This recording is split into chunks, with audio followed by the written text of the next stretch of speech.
Today is World Mental Health Day, and I wanted to come here and do this video for you all to kind of highlight some of the things that I've been through around mental health, things that have helped me to overcome and address it, and how I cope with making sure that my mental health is paid attention to just as much as my physical health is, and how that helps me to navigate through life. Most often we find that whenever we are dealing with something that can be quite complex, a difficult situation that's arising, as a society we're trained, or our brains kind of process something that we need to deal with it ourselves, and often we can't really handle it.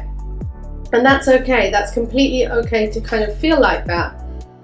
Sometimes though, it's difficult to kind of ask for help and to seek the right people to help support you navigate through that.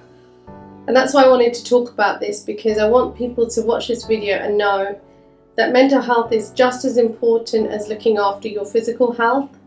And there's so much out there that can help you to kind of help deal with that and address it.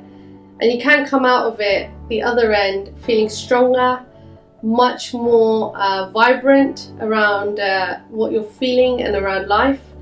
And also a sense of knowing that given any situation that might arise in your life or going through life, you always have things that you can kind of go back to that are going to help you to keep your mental health strong, supported, and to be able to cope with any given situation that might come up. Mental health can surface in so many ways. It can come out through depression, anxiety, panic attacks, anger, eating disorders, suppression of your own feelings, loneliness, panic attacks, and then the much more serious kind of issues around loneliness, suicidal thoughts, addiction, schizophrenia, bipolar, and many more things like this. And that's why it's really important to talk about all of these things, because only by speaking about them can we raise awareness or understanding to identify triggers or things that close friends or family members are going through, and to be able to support them when we can see there's something around mental health that is surfacing up and that they need help in. The first point of call around this for me was when my husband started to notice that there were certain things that were going on that were triggering my mood or my energy levels to drop. The first part of my diagnosis, or where I would actually start to say that I had something that was happening to me around my mental health, was after my first son was born, Avi. Now, when I came home after having Avi, I was discharged within 2 days. Avi was a premature baby and he was pretty sick, so he was kept in a neonatal unit. And I remember coming home to an empty house, no baby in the house, no baby in my tummy, and just feeling very, very sore with the thought and the kind of anguish about him being in hospital and me being alone without him. I didn't really realise it at that time, but what that was starting to do with me was a build-up of what is now known as postnatal depression. And that kind of sort of manifested itself into becoming bigger and bigger and bigger. And what I was really good at doing was disguising it. I was disguising it by trying to cope with the fact that he was in hospital. I would go into autopilot because I was trying to express milk for him to be able to have that through syringes, because I knew that by giving him my own breast milk, he'd be able to get stronger and then eventually come home. What that kind of survival technique in me kind of started to drive was a way of sort of coping with what the real issue was. The real issue for me was my baby was not with me, and I was alone without him for almost 4 weeks. And then seeing him in a hospital every single day with tubes all around him in an incubator, not knowing when he was going to come out of the incubator, when he was going to be able to sort of progress or come home, was a terrifying kind of moment for me. But he did come home, and when he came home, I sort of brushed away any kind of feelings I had around the postnatal depression. We carried on through life, and as it happens, unfortunately I suffered with 3 miscarriages after Avi was born when we were trying for a second child. That was the moment that my husband Kartik started to realise that my mood swings, my anger, my frustration, my loneliness was really affecting who I was as a person. It was affecting our relationship together because I wasn't the person that I used to be. And yet I had a beautiful son, and he just wanted me to be able to enjoy him. And I myself also knew that I wanted to enjoy Avi too. So that was where my kind of first sort of, I would say, diagnosis came in. A doctor friend also pointed it out to my husband, and she gave us some tips on how to kind of help cope with postnatal depression. Things like just being able to get some rest. Things like taking the baby out for walks around nature and just getting some fresh air. Having time off for myself and just going out with my friends whilst Kartik took care of Avi. So there were little things that we were able to do that would help me to navigate through that. That was all fine, but what that also meant is that I again was brushing down away or pushing down this postnatal depression thing that was occurring in me. And that was when, after the miscarriages, Kartik suggested I find a hobby. Now that hobby came to me, as you all know, as a form of makeup. And when I look back at kind of the research around mental health and the things that will help you to sort of navigate through that, one of the big things is around creative work or the arts becoming a form of therapy. And I remember what I used to feel when I was doing makeup. I felt like it was helping me to express what I was really feeling and to understand all these complex emotions that I was going through, trying to make sense of them. And when I was doing makeup, whether that was on myself or I was kind of like testing something out or I was doing a face chart or something, I was really expressing my emotions coming out through makeup. And I found that place really safe for me, where it was non-judgmental, where I didn't have to deal with any kind of other emotions around other people feeling, or me thinking that other people were questioning my self-worth, or whether I was a capable mum, or whether I was able to do things.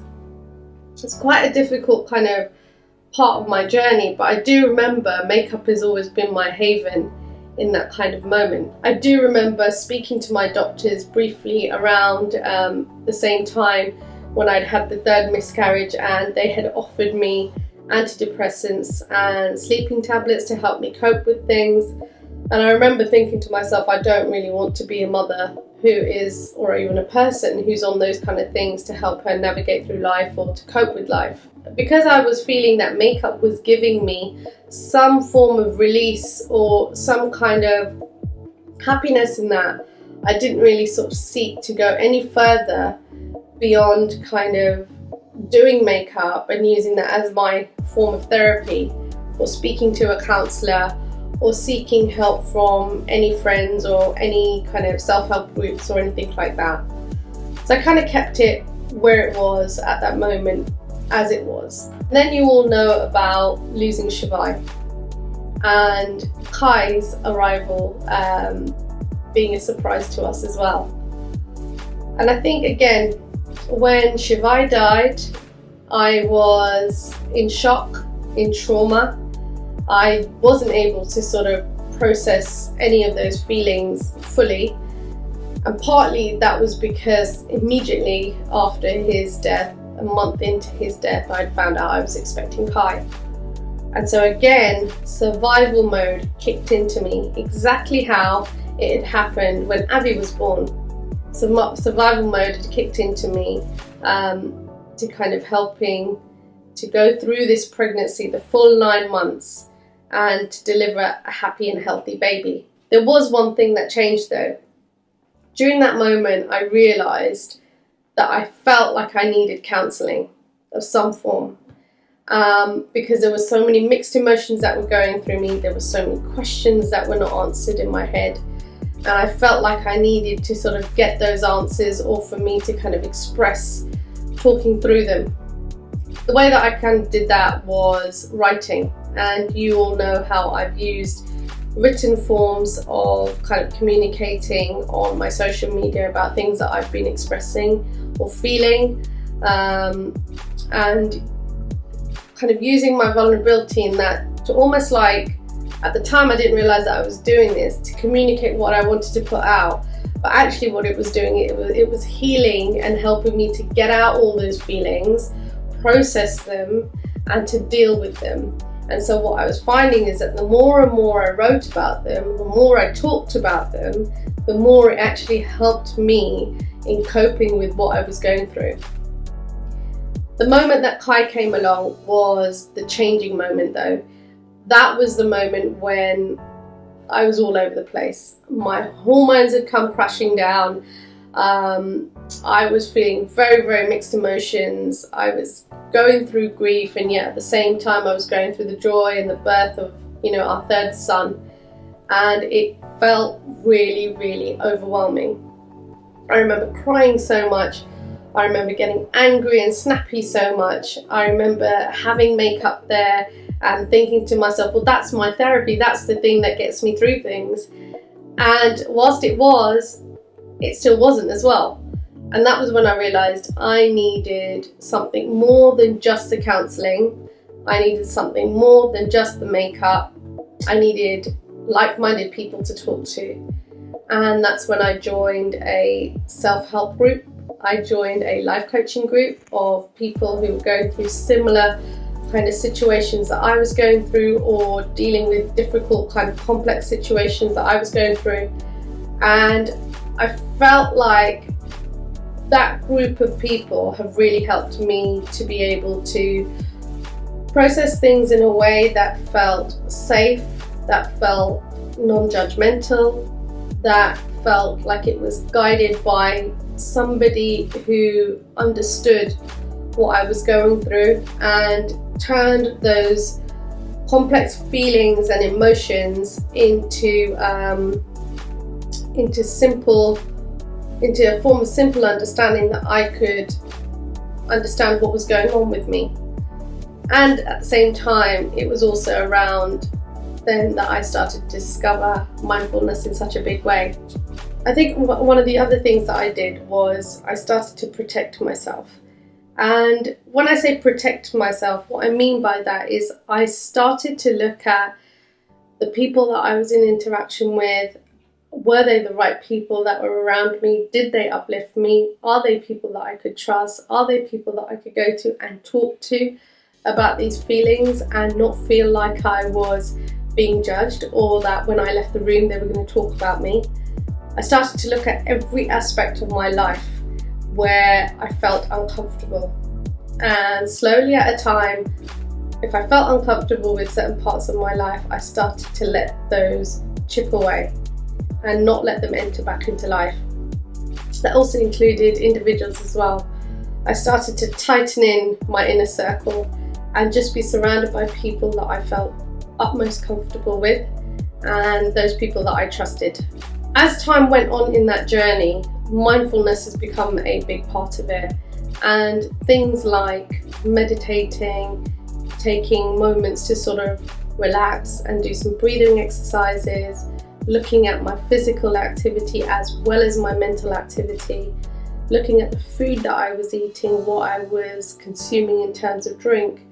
I started to pay attention to all of that sort of stuff. And the physical activity, surprisingly, I'm not really the sort of person that enjoys physical kind of, hikes or runs, or I was never the person that used to go to the gym. But all of a sudden what I was finding is that when I was going to the gym,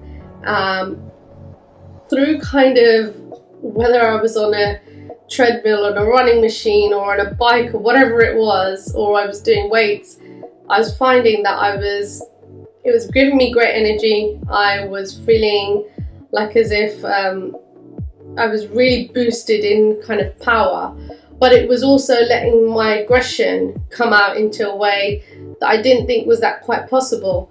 So it gave me a lot of release, kind of just doing, gym activity.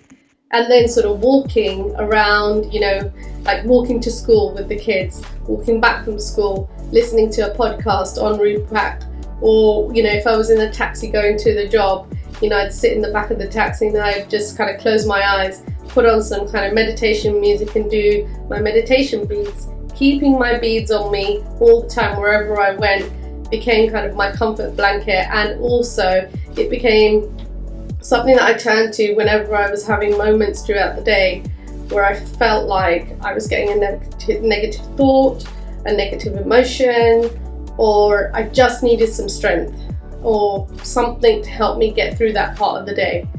So mindfulness has played a massive part of that, and being able to journal that, creating a gratitude journal as well, it's given me the ability to understand the emotions that I'm going through and how to process them, not make them, and a lot of those emotions were not as complicated as I was thinking they were in my head once I'd started to kind of write them out or journal them out or think about them in a different way.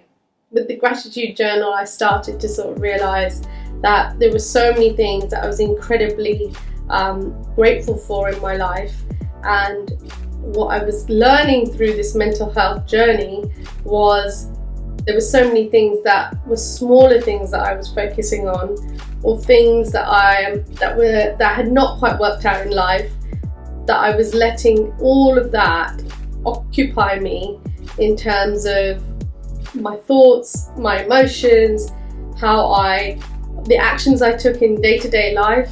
And there were so many other things that I really should have been paying attention to, which were helping me to realize how incredible my life had become, and to help me to process through some of those things as well. So there was a lot around mindfulness that has also helped me in that respect. Now, throughout this whole journey of dealing with my own mental health, with self-diagnosis, with seeking help from self-help groups, from doctors, from counsellors, from friends, from family, from kind of taking part in sort of creative art therapies in the form of makeup, all of this had started to change life, and life had also been changing as well. And what I was realizing more and more is all of these techniques that I was putting into place to help me with my mental health was making my own mental health stronger. It was helping my physical activity. It was helping me in my environment, in the surroundings and the people that I was coming into contact with. It was also helping by talking about it more publicly on social media. It was helping other people to navigate through their own lives in some of these areas. And that was giving me a huge sense of fulfillment, And many of you know that on this channel, the way this channel started, the whole reason it started was because I wanted to give things back to people through makeup, and how makeup had helped me to build my own confidence, my own self-esteem, my own worth, and share that love and teach people how, it had given me my life back. But the biggest battle that came with that was in knowing that I was fulfilled by that and wanting to be able to do that. There was a massive difference in how it had become a form of therapy to me, where it felt safe and non-judgmental, to then going onto YouTube and putting myself out there as a makeup artist and claiming myself as a makeup artist as my career was then going to put me forward for people to be able to judge me, and it no longer felt so safe because I was opening myself up in a massive way to the whole world by just putting my content out there. That was a big change that has taken me obviously 4 years for me to launch this channel, and the timing was right. It was the right time to do it this year, but I wanted to talk about that more specifically here. That's kind of been my journey in the last year, and understanding and knowing how service and volunteering and helping others All of that stuff has been fulfilling me, and I knew to wanting to do it even more, the only way I was going to be able to do that was to tackle my fear of the self-judgment and of being able to put my content out there in a place where it didn't feel 100% safe, because it was opening me up to more discussion, to people judging me, to potential trolls coming my way, and I wasn't sure if I was ready for that. That has helped me. All the mindfulness techniques have definitely helped me to be able to get to that stage, and putting myself out there now allows me to do videos like this where I can reach even more people. And so that's what keeps me going, knowing that I'm able to make an impact or help somebody out there or teach them a skill through makeup helps me more wanting to put my content out there, as opposed to being consumed by putting my content out there and feeling like I'm putting my content out there and people are going to judge me for it, or this is not going to be a safe space. So I've changed around the perception that I had previously of doing all of this work and putting it all out there in a different kind of way. So now that I know all of this, there's one thing about life that is not guaranteed, and that is the uncertainty of life. I know there's going to be lots of things that are going to come my way, and there are still lots of things that come my way. I know that I'm living with somebody who has Alzheimer's, and that day by day she is deteriorating in her health, and that there will be a time where I'm going to have to deal with her loss. Throughout this whole mental health journey so far, all of these coping mechanisms have been strengthening me up in terms of being able to deal with whatever life is going to throw my way. And so I now know in my own mental health what those triggers are that are going to help me to identify when I have a low mood moment, when I'm feeling anxious, when I feel like as if I'm having a moment of loneliness, or I'm starting to go into a bit of depression or something. So knowing about mental health in this kind of way has helped me to understand what my own triggers are. And because of that, I also know how I can help to support myself to overcome them. I'm still part of some of these self-help groups and these life coaching groups, so I know there are mountains of people out there that I can turn to when something's not quite right or I have a wobbly moment. I also know that I've got the physical activity. I also know that I have the mindfulness techniques and practices that I've put into place, the journaling, the gratitude journaling, the writing around my emotions and putting my content out there. I also know that by continuing to volunteer and be of service to other people helps me also to overcome and get through my own mental health and to protect it. So I hope this has all helped in creating some awareness around what mental health is, the triggers to look out for if any one of your closest friends or family members are experiencing it or are displaying those kind of triggers when they're with you, the things that you can do to kind of help them. There's so much of information out there, and I'm going to be adding on some web links here which are available for support around that.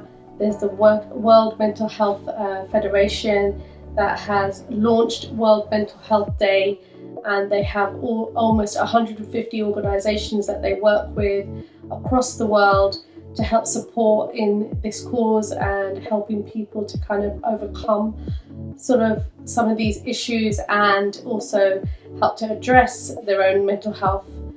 There's also so much out there that you can also personally do for them.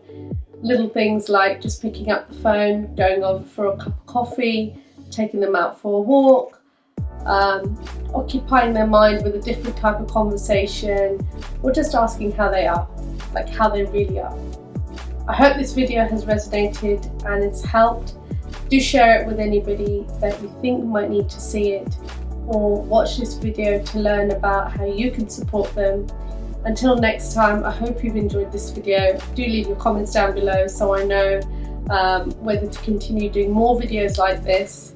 I always like to think of myself as work in progress until my very last breath, but also a person that has overcome, is sharing, and with the intention of reaching more and more people to help them in the ways that I've had to deal with certain situations that have come up in my life.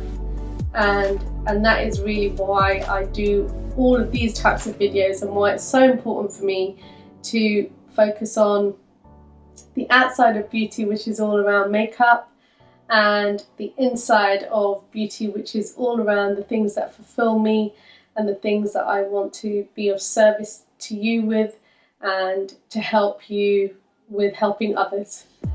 So I'm going to stop right there. Do connect with me and let me know what your thoughts are. I'd love to hear. For now, wherever you are, have a wonderful day, a safe day, a day of raising lots of awareness around World Mental Health and mental health issues, and supporting people and showing that kindness that I know that we all have in us, to helping someone that really, really needs it. Thank you, and I will see you next time.